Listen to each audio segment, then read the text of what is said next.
Good morning dear learners, this is Rakhi Tiwari and welcome again my YouTube channel. तो आज हम फिर से एक नए टॉपिक के साथ आपके सामने प्रस्तुत हुए हैं। तो आज हम मॉडर्नाइजेशन, जो हमने लास्ट वीडियो करी थी उसमें हमने उसके फर्स्ट पार्ट को कंप्लीट किया था। आज हम उसके सेकंड पार्ट पर चर्चा करेंगे कि आखिर मॉडर्नाइजेशन या आधुनिकीकरण क्या होता है। तो मैं राखी तिवारी आप सबका बहुत बहुत स्वागत करती हूँ। तो चलिए हम आगे बढ़ते हैं अपने लेक्चर की ओर। तो फिर से हम ये देख लेते हैं कि हमने क्या क्या चीज़ पढ़ी थी और आगे हम क्या क्या चीज़ पढ़ने वाले हैं। हमने उस दिन बात करी थी पहले लेक्चर में इसके मीनिंग की, मॉडर्नाइजेशन के कैरेक्टरिस्टिक्स की, और बिकमिंग मॉडर्न हमने क्या क्या चीज़ें एक्सेप्ट करनी चाहिए। तो आज हम इसके आगे बात करते हैं। सबसे पहले हम बात करेंगे हिंड्रेंसेस, यानी कि कुछ बाधाएं, कि क्या बाधाएं हैं जो मॉडर्नाइजेशन में आती हैं, मॉडर्नाइजेशन सोसाइटी को मॉडर्न बनाने में। दूसरी बात की रोल ऑफ एजुकेशन क्या है। तीसरी बात impact of modernisation on education, क्या चीज़ें हैं, और यहाँ पे आखिर टीचर का रोल क्या होता है। तो हम इन चीज़ों पे चर्चा करने वाले हैं। तो आज हम इन 4 चीज़ों पे चर्चा करेंगे। तो आज का हमारा मॉडर्नाइजेशन का पार्ट 2 इसी पर बेस होगा। तो चलिए आगे बढ़ते हैं। तो हम बात कर रहे थे मीनिंग की। हमने नॉर्मली, अगर हम फिर से एक देख लेते हैं मीनिंग की, अगर हम नॉर्मली बात करते हैं तो मीनिंग क्या था इसमें कि जब transforming traditional society into modern society is called modernisation, यानी कि ट्रेडिशनल सोसाइटी जब आपका क्या कहता है साइंस एंड टेक्नोलॉजी का यूज़ करके एक मॉडर्न सोसाइटी में ट्रांसफॉर्म हो जाती है, तो उसे यहाँ पे क्या क्या गया है, मॉडर्नाइजेशन, या फिर हम कहेंगे कि आधुनिकीकरण उसे कहा गया है। तो इसी पे हम आगे बढ़ते हैं कि आधुनिकीकरण करने में कौन कौन सी हमें बाधाएं देखने को मिलती है। ठीक है, तो सबसे पहली बाधा अगर हम करें तो सबसे पहली बाधा कौन सी दिखने को मिलती है हमें, लैक ऑफ यूनिटी। तो यानी कि लैक ऑफ यूनिटी यानी कि एकता का अगर अभाव होगा या एकता में अगर कमी होगी तो हमारी जो सोसाइटी है वो मॉडर्न नहीं बन पाएगी। क्योंकि सोसाइटी में क्या है, सभी समाज में काफ़ी टाइप के लोग रहते हैं, तो उन सब लोगों में एकता होनी बहुत ज़रूरी है। एक का माइंड तो कहता है, एक जना कहता है कि हाँ हम इस दिशा की ओर चलेंगे, और दूसरा जना कहता है हम दूसरी दिशा की ओर चलेंगे। तो इस तरीके से आपकी सोसाइटी में पॉजिटिव चेंजेस नहीं हो सकते हैं। तो सबसे पहला पॉइंट यही है कि लैक ऑफ यूनिटी। तो अगर वहाँ पे आपकी सोसाइटी में क्या है, एकता की कमी है, तो वहाँ पे क्या है, ये एक सबसे बड़ी बाधा हो जाती है आपकी आधुनिकीकरण में। दूसरी बाधा है कम्युनलिज्म। ठीक, इसका मतलब यहाँ पे ये हुआ कि जब लोग एक दूसरे से क्या है, एक दूसरे पर अपनी बातें बहुत अच्छे से शेयर नहीं कर पाते, या वहाँ का शेयर नहीं कर पाते, यानी कि उनका समुदाय दूसरे समुदाय के साथ अच्छे से बातें शेयर नहीं कर पाता या दूसरों से इंटरेक्ट नहीं कर पाता है, तो वो भी एक क्या हो जाती है, बाधा हो जाती है, हमारे मॉडर्नाइजेशन को बढ़ने में सहायता प्रदान नहीं करता है। तीसरी बाधा की अगर हम बात करें तो नैरो मीनिंग ऑफ रिलीजन। ठीक, जो हमारा धर्म है, हमारे जैसे हम भारत में हम बात करते हैं तो हमारे धर्म के आधार पर बहुत सारी लड़ाइयाँ होती हैं। ठीक, तो यहाँ पे वो धर्म को हमने नैरो माइंडेडनेस के साथ नहीं चलना है, बल्कि धर्म को एक पॉजिटिव और शक्ति लेके आगे बढ़ना है। अगर हम उसको नैरो माइंडेडनेस के साथ या नैरो मीनिंग के साथ रिलीजन को लेके चलेंगे तो हम हमारी सोसाइटी में कभी भी पॉजिटिव चेंजेस नहीं ला सकते। ठीक, नेक्स्ट आता है आपका इग्नोरेंस। ठीक, जिसको हम कह सकते हैं अज्ञानता। इसके साथ हम इसको शिक्षा, अशिक्षा भी ले सकते हैं। ठीक, अज्ञानता यानी कि हम कहते हैं कि किसी भी चीज़ के लिए अगर हमने उसको बताना है या हमने पॉजिटिव एटीट्यूड के साथ आगे रखना है, तो उसमें क्या होना चाहिए कि उसका पूर्ण ज्ञान हमें होना आवश्यक है। अगर हमें किसी चीज़ का कम ज्ञान है, अज्ञानता है, तो हम अपनी सोसाइटी में पॉजिटिव चेंजेस नहीं ला सकते। तो यहाँ पे क्या है कि इग्नोरेंस भी बहुत बड़ी एक बाधा हमारे मॉडर्नाइजेशन पर डालता है। ठीक है, नेक्स्ट आता है आपका पोवर्टी, यानी कि निर्धनता। निर्धनता भी बिल्कुल सत्य बात है कि निर्धनता भी हमारे मॉडर्नाइजेशन की एक बाधा है। कि अगर हम साइंस एंड टेक्नोलॉजी का यूज़ करना चाह रहे हैं लेकिन हमारे पास क्या है कि धन की कमी है, हम निर्धन हैं, तो हम क्या करेंगे कि उस चीज़ का इस्तेमाल नहीं कर पाएंगे, जिससे कि हम सोसाइटी में क्या हो जाएंगे, थोड़े पीछे रह जाएंगे। तो हम कह सकते हैं कि हाँ, निर्धनता भी एक क्या है, बाधा मानी जाएगी। ठीक है, नेक्स्ट है आपका सोशल एंड कल्चरल लैग। ठीक, जैसे हमने कल्चरल लैग पढ़ा था कि सांस्कृतिक विलंबना, वैसे ही हमारा सामाजिक विलंबना भी है कि अगर सोसाइटी में, हमारे समाज में कई प्रकार के लोग रहते हैं। अगर मैं नॉर्मल बात करूं कि हमारा जो सोसाइटी में स्टेटस होता है, हाई लेवल, मीडियम लेवल और लो लेवल के हमें सोशियो इकोनॉमिक स्टेटस देखने को मिलते हैं। तो उसमें अगर हम देखें तो अगर मान लीजिए हाई जो हम कहेंगे सोशियो इकोनॉमिक स्टेटस वाले और मीडियम सोशो इकोनॉमिक स्टेटस वाले किसी चीज़ को करने के लिए एकदम से आगे बढ़ जा रहे हैं, तो लेकिन और जो हमारे लो स्टेटस वाले हैं वो एकदम से आगे नहीं बढ़ पा रहे हैं, तो हम कह सकते हैं कि वहाँ पे सोशल एग हमें देखने को मिल रहा है। किस कारण से? कई कारण हो सकते हैं कि अज्ञानता भी हो सकती है, निर्धनता भी हो सकती है, तो इन कई कारणों के कारण वो आगे नहीं बढ़ पाए। तो इस चीज़ पे भी हम क्या कहेंगे कि ये भी एक बाधा है कि हमारे आधुनिकीकरण हमारा समाज में नहीं हो पा रहा है। ठीक है, नेक्स्ट है आपका narrow attitude of society. Narrow attitude का मतलब हम ये कहेंगे कि हमारे समाज में ऐसी चीज़ें चलती हैं, हमारे समाज में वैसी चीज़ें चलती हैं, हमारे समाज में ये चीज़ नहीं हो सकती है। तो ये क्या है, वहाँ पे उस सोसाइटी का नैरो एटीट्यूड माना जाता है, जिससे क्या होता है कि वो लोग नई चीज़ों को एक्सेप्ट नहीं कर पाते हैं, जिससे क्या है कि हमारा समाज आगे नहीं बढ़ पाता। तो इस नैरो एटीट्यूड को भी कम करने की आवश्यकता है, जो कि हमारा आधुनिकीकरण में बहुत बाधा डालता है। नेक्स्ट है आपका gaps between ideas and reality. ठीक, अब यहाँ पे किस चीज़ में गैप है? जो हम सोच रहे हैं, हमारे जो आदर्श हैं, हमारे जो विचार हैं, इसमें और हमारी जो रियलिटी है उसमें क्या होते हैं, गैप हमें देखने को मिलता है कि हम बोलते तो कुछ हैं लेकिन रियलिटी में होता कुछ और है। जैसे कि हम कहते हैं कि बादल गरजते हैं लेकिन बरसते नहीं, तो वो वाली बात को यहाँ पे इंक्लूड कर सकते हैं कि अगर हमारे आदर्श हमें ये सिखाते हैं कि हमने आदर्शों के आधार पर चलना है, लेकिन हमारे वो अस्तित्व में हम कहेंगे कि उसको हम यूज़ नहीं करते हैं, तो जिस कारण से क्या होता है कि ये भी हमारी एक आधुनिकीकरण में बाधा उत्पन्न करता है। तो हमने बात करी इनमें बाधाएं कि कौन कौन सी बाधाओं के कारण हमारे आधुनिकीकरण समाज में नहीं हो पाता है। ठीक है, अब हम नेक्स्ट बात करते हैं रोल ऑफ एजुकेशन। ठीक, आखिर अब इन बाधाओं को दूर करने में हमारी एजुकेशन का क्या रोल होता है, शिक्षा किस प्रकार से इसमें सहायता करती है कि हमारी जो बाधाएं दूर हो जाए, हमारा समाज क्या है मॉडर्नाइजेशन पे आगे बढ़े, साइंस एंड टेक्नोलॉजी को लेके आगे बढ़े। ठीक, तो सबसे पहली बात है इसमें eradication of mass illiteracy and ignorance. ठीक, सबसे पहले हमने यहाँ पे ये क्या करना है, नाश करना है किस चीज़ का, जो मास इलिटरेसी और इग्नोरेंस है, हमारा जो अशिक्षित समाज है, हमारा जो हम कहेंगे अज्ञानता वाला समाज है, उसको क्या करना है, सबसे पहले एजुकेट करना है, उसका नाश करना है, उनको एजुकेट करके आगे बढ़ाना है, जिससे कि वो क्या कर सकें, हमारे समाज में नई चीज़ों को वो एक्सेप्ट कर सकें। नेक्स्ट है promoting emotional and national integration. ठीक, किस चीज़ को प्रमोट करना है हमें, जो हमारे भावात्मक और हमारे राष्ट्रीय एकीकरण है, उन चीज़ों को हमने क्या करना है, प्रमोट करना है कि आखिर हम एकीकरण के साथ अपने समाज में रहते हैं, हमारा समाज हम भावात्मक रूप में और हमारे राष्ट्रीय रूप में हम एक हैं, हम शिक्षा के आधार पर अपनी समाज को आगे बढ़ा सकते हैं। ठीक है, फिर नेक्स्ट है आपका emphasis on science and technology.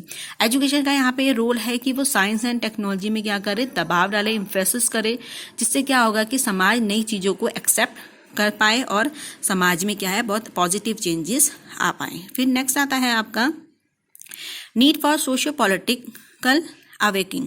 ठीक, तो यहाँ पे किस चीज़ की आवश्यकता है, किस चीज़ को जागृत करना है, किस चीज़ की जागरूकता करनी है हमें, सोशियो और पॉलिटिकल जो हमें एक्सपेक्ट है हमारा, उस चीज़ को क्या करना है, जागरूक करना है, ताकि व्यक्ति क्या कर सके, अपने समाज की और अपनी राजनीतिक जो हमारे पक्ष है उन चीज़ों को भी आसानी से वो देख सके। तो शिक्षा का हमारा ये बहुत बड़ा रोल माना जाता है। नेक्स्ट है आपका इक्वलाइजेशन ऑफ एजुकेशनल अपॉर्चुनिटीज़। तो इसमें क्या क्या है रोल ऑफ एजुकेशन ने मॉडर्नाइजेशन के लिए, कि सभी को इक्वल अपॉर्चुनिटी देनी है हमारे एजुकेशनल पर्पस से, किसी को भी नकारना नहीं है। हमारे समाज में जितने प्रकार के लोग हैं उतनी प्रकार की हमें क्या करनी है, उनको वैसे ही अपॉर्चुनिटी देनी, जैसी हम एक व्यक्ति को देंगे उसी प्रकार से हमने सभी व्यक्ति को वहाँ पर अपॉर्चुनिटी देनी है, जिससे कि क्या कर हो सके, हमारे समाज में इक्वलाइजेशन आ सके। नेक्स्ट है आपका introduction of compulsory primary education. ठीक, तो यहाँ पे क्या किया गया है कि जो हमारा कंपल्सरी प्राइमरी एजुकेशन है वो सभी बच्चों को मिलनी चाहिए, जिससे कि क्या हो, हमारे समाज में जो अज्ञानता वाला, इग्नोरेंस वाला जो पॉइंट है वो क्या हो, बहुत दूर हो जाए, और जिससे कि हमारा समाज नई नई चीज़ों को एक्सेप्ट कर सके। ठीक है, नेक्स्ट आता है आपका development of right attitude and values. ठीक, तो किस चीज़ का विकास करने को यहाँ पे कहा गया है, हमारा राइट एटीट्यूड एंड वैल्यूज़। यहाँ पे कहा गया है कि हमारा जो अधिकार हैं और जो हमारे मूल्य हैं उन चीज़ों को डेवलपमेंट करने का यहाँ पे काम कहा गया है। शिक्षा ये काम करती है कि हमारे जो मूल्य हैं, हमारा जो एटीट्यूड है उन चीज़ों को ये डेवलपमेंट करने का काम करते हैं, जिससे कि शिक्षा क्या हो आगे अच्छे से बढ़ सके और मॉडर्नाइजेशन हमारे समाज में आ सके। नेक्स्ट आता है आपका एजुकेशन फॉर इंटरनेशनल अंडरस्टैंडिंग। ठीक, तो इस रोल यहाँ पे एजुकेशन का क्या रोल है कि वो क्या करता है कि आपके इंटरनेशनल अंडरस्टैंडिंग को वो क्या करता है, प्रमोट करता है, जिससे कि क्या हो कि लोग भविष्य में हमारे जो अंतर्राष्ट्रीय समझ है उसको यहाँ पे विकसित करने का काम करता है, जिससे कि हम समाज में अंतर्राष्ट्रीय जो साइंस एंड टेक्नोलॉजी का यूज़ होता है, अंतर्राष्ट्रीय रूप में जो समाज आगे बढ़ रहा है, देश आगे बढ़ रहा है, उसे हम भी समझ के अपने ऊपर उसको अप्लाई कर सकें और अपने समाज और देश को आगे बढ़ा सकें। नेक्स्ट आता है आपका एजुकेशन फॉर डेमोक्रेटिक वैल्यूज़। ठीक, तो यहाँ पे शिक्षा का एक रोल ये भी है कि वो किस चीज़ की एजुकेशन प्रोवाइड कराए, डेमोक्रेटिक वैल्यूज़ की, यानी कि यहाँ पे क्या है, जो प्रजातांत्रिक हमारे मूल्य हैं उनको यहाँ पे क्या कराए, उनकी हम कहेंगे कि उनको डेवलप करें, उनकी एजुकेशन दें, ताकि बच्चे ये समझ पाएँ कि हमारा डेमोक्रेटिक वैल्यूज़ क्या क्या है, उसके आधार पर हम क्या करते हैं अपने समाज को आगे बढ़ा सकें, समाज में मॉडर्नाइजेशन ला सकें। डेमोक्रेटिक वैल्यूज़ हम यहाँ पे ये कहेंगे कि हर एक व्यक्ति अपने व्यू वहाँ पर दे सके, प्रत्येक व्यक्ति अपने समाज को आगे बढ़ाने के लिए अपने व्यूज़ दे सके, अपनी बात को रख सके। तो इस तरीके की हमारे एजुकेशन वहाँ पे वैल्यूज़ प्रोवाइड करानी चाहिए। तो ये है आपका रोल ऑफ एजुकेशन की जो हमारी बाधाएं थी उन बाधाओं को यहाँ पर दूर करके हमारे समाज को एक पॉजिटिव एटीट्यूड के साथ मॉडर्नाइजेशन पर आगे बढ़ा सके। ठीक है, अब नेक्स्ट बात करते हैं हम इसमें impact of modernisation on education. ठीक, तो इम्पैक्ट क्या क्या देखने को मिलता है हमें मॉडर्नाइजेशन का एजुकेशन पे। सबसे पहला develop scientific and optimistic attitude. तो यहाँ पे क्या साइंटिफिक और आशावादी एटीट्यूड को डेवलप करने का सबसे पहले काम किया गया है, जिससे कि एजुकेशन उस पर प्रभाव डाल सके और लोगों को क्या पॉजिटिव एटीट्यूड के साथ आगे ला सके। नेक्स्ट है आपका maintain social and national progress. ठीक, तो हमारे समाज और हमारे जो राष्ट्र की जो प्रगति है उसको क्या करे, मेंटेन करे। तो एजुकेशन यहाँ पे मॉडर्नाइजेशन जब उन्हें ये इम्पैक्ट दिया तो एजुकेशन ने ये काम भरपूरी निभाया, बहुत अच्छे से निभाया। नेक्स्ट है आपका development inner and self discipline. ठीक, तो यहाँ पे क्या चीज़ इम्पैक्ट हुआ है कि इनर और सेल्फ डिसिप्लिन, आंतरिक और हमारा स्व अनुशासन के साथ व्यक्ति के अंदर व्यक्ति का डेवलपमेंट हो, जिससे कि वो क्या करे समाज और देश को आगे बढ़ा सके। डेवलप इंडक्टिव मेथड एटीट्यूड, यानी कि यहाँ पे किस चीज़ को डेवलपमेंट करना है, आपका इंडक्टिव मेथड, यानी कि हम कहेंगे कि आगमन विधि को, जिसमें क्या होता है पर्टिकुलर टू जनरल चलते हैं, या फॉर एग्जांपल हम ले सकते हैं कि पहले हम एग्जांपल देते हैं, देन हम रूल का वहाँ पे इस्तेमाल करते हैं। ठीक, तो यहाँ पे इस विधि का एटीट्यूड को डेवलप करना है। नेक्स्ट है आपका वर्क एक्सपीरियंस। यहाँ पे वर्क एक्सपीरियंस की बात की गई है, SUPW, यानी कि आपका सोशल यूजफुल प्रोडक्टिव वर्क की यहाँ पे बात की गई है कि इस तरीके के वर्क एक्सपीरियंस को हमने यहाँ पे इंक्लूड करना है कि व्यक्ति इस तरीके का वर्क एक्सपीरियंस लाए कि वो समाज के लिए बहुत क्या हो, यूज़फुल हो, ऐसा वर्क हो जो कि समाज उसे आसानी से यूज़ कर सके और समाज में पॉजिटिव चेंजेस वहाँ पर आ सके, अपनी साइंस एंड टेक्नोलॉजी का भी वो अच्छे से यूज़ कर सके। नेक्स्ट है आपका को करिकुलर एक्टिविटीज़, जिसके अंदर बहुत सारी एक्टिविटीज़ आती हैं। मैंने यहाँ पे कुछ इंपॉर्टेंट एक्टिविटीज़ को इंक्लूड किया है। For example social services, national services schemes and health education. ठीक, तो हमारे जो NGOs वगैरह चलते हैं, जो हमारे NSS है, वो इन रूपों में काम करते हैं कि सोशल सर्विसेज हमारी यहाँ पे बहुत यूज़ होते हैं, जिससे हमारे समाज को क्या कर सके, एक पॉजिटिव एटीट्यूड ला सके। नेशनल सर्विस स्कीम NSS चलती है, जो कि हमारे समाज में नई नई चीज़ों को दिखाती है कि समाज में आजकल के किस तरीके की चीज़ें यहाँ पे चल रही हैं, और हेल्थ एजुकेशन भी यहाँ पे प्रोवाइड करा सके। तो हम ये कह सकते हैं कि को करिकुलर एक्टिविटीज़ भी यहाँ पे मॉडर्नाइजेशन इम्पैक्ट डालती हैं। फिर नेक्स्ट है आपका develop the spirit of world brotherhood. ठीक, तो यहाँ पे कहने का मतलब है कि हमने किस तरीके की स्पिरिट को डेवलप करना है कि हमारा पूरा संसार जो है वो एक भाईचारे के रूप में रहता है, या पूरा भाईचारा का रूप में हम पूरे हम कहेंगे संसार को देखते हैं। तो जिससे क्या होगा कि सभी में एक समान हम कहेंगे यूनिटी आएगी, एक समानता के साथ वो आगे बढ़ेंगे, जिससे कि हमारा समाज क्या है बहुत अच्छे से क्या है आधुनिक रूप में आगे बढ़ेगा और साइंस एंड टेक्नोलॉजी का यूज़ करके जो हमारे कल्चर रहेगा, सोशल रहेगा, उसको दूर करेगा। नेक्स्ट है आपका एरोस क्यूरोसिटी। ठीक, लास्ट इसमें कहा गया है impact of modernisation on education में कि व्यक्ति के अंदर की जागरूकता को क्या करना है, जो हमेशा उत्सुकता है किसी भी चीज़ को जानने की, उसे क्या करना है, जागरूक करना है, जिससे कि व्यक्ति क्या है नई नई चीज़ों को देखने के लिए हमेशा उतारू रहे और वो उसको क्या कर सके, नई चीज़ों को सीखे, जिससे कि वो समाज में उसे अप्लाई कर सके और समाज को एक नया समाज पॉजिटिव के साथ आगे बढ़ा सके। तो ये था आपका impact of modernisation on education.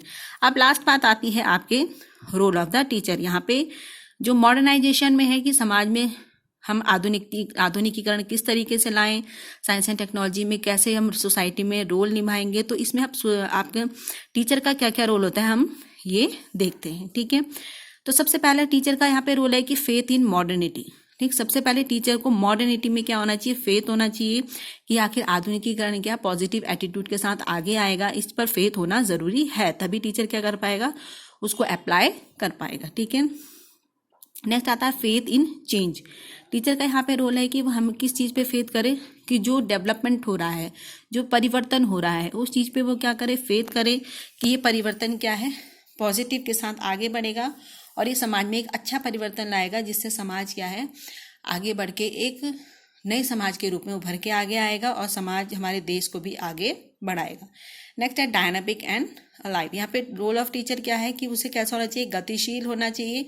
और अलाइव का मतलब यहाँ पे ये है, कहने का मतलब है कि जिंदा टाइप वर्ड से नहीं लेंगे, बल्कि यहाँ पे ये कहा जाएगा कि समाज में गतिविधियों के अनुसार पे वो जागृत रहे, जागरूक रहे, कि वो हर गतिविधि को वो समझे, उस गतिविधि के आधार पर क्या करे, बच्चों को उसी तरीके की शिक्षा प्रदान करे और शिक्षा प्रदान करने के बाद समाज में बच्चे उसी तरीके से अपना रोल निभाएं।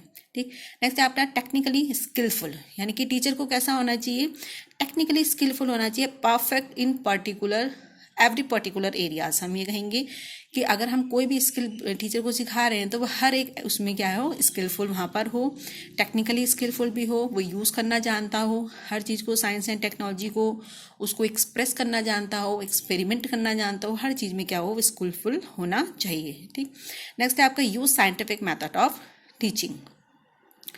ठीक, तो यहाँ पे क्या किया गया है कि अब टीचर का रोल क्या होगा कि वो अपने टीचिंग लर्निंग प्रोसेस में वो क्या करे, साइंटिफिक मेथड को इंक्लूड करे, जिससे कि क्या हो, बच्चे हर एक चीज़ को आसानी से समझ पाएँ। अब साइंटिफिक मेथड का मतलब क्या है कि स्टेप बाय स्टेप प्रोसेस को, ये नहीं कि यहाँ पे कहा कि हाँ ये प्रॉब्लम है तो इसका सॉल्यूशन डायरेक्ट ये नहीं होता, बल्कि हमने यहाँ पे ये समझाना है कि ये प्रॉब्लम है तो प्रॉब्लम आई कहाँ से, प्रॉब्लम का मेन रीज़न क्या है, प्रॉब्लम किन किन के बीच है, वहाँ पे प्रॉब्लम का इरोजन कैसे हुआ, वो प्रॉब्लम का सॉल्यूशन कैसे हो सकता है। तो साइंटिफिक मेथड को अपने टीचिंग लर्निंग प्रोसेस में इंक्लूड करके चलना है, तो ये टीचर का यहाँ पे सबसे बड़ा रोल कहा जाता है। फिर नेक्स्ट आता है आपका must contribute for the process of modernisation.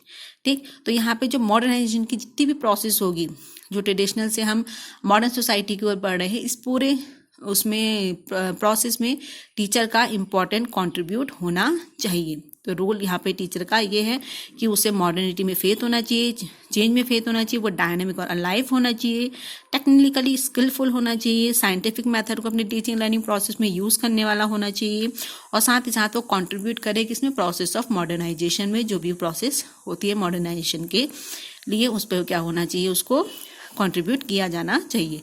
तो ये था आपका आज का लेक्चर जो कि हमने किया, जिसमें हमने बात करी थी इसमें क्या क्या बाधाएं उत्पन्न हो सकती हैं।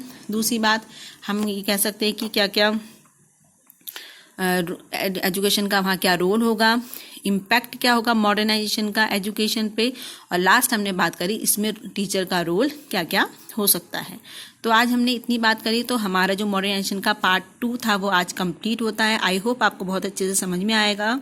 तो मेरी वीडियो को आप लाइक, शेयर एंड सब्सक्राइब हमारे चैनल को ज़रूर कीजिए और दोस्तों के साथ भी शेयर कीजिए, ताकि उनको ये वीडियो मिल सके और उन्हें मॉडर्नाइजेशन जो कॉन्सेप्ट है, आधुनिकीकरण जो कॉन्सेप्ट है, वो आसानी से समझ में आ जाए। Thank you so much learners.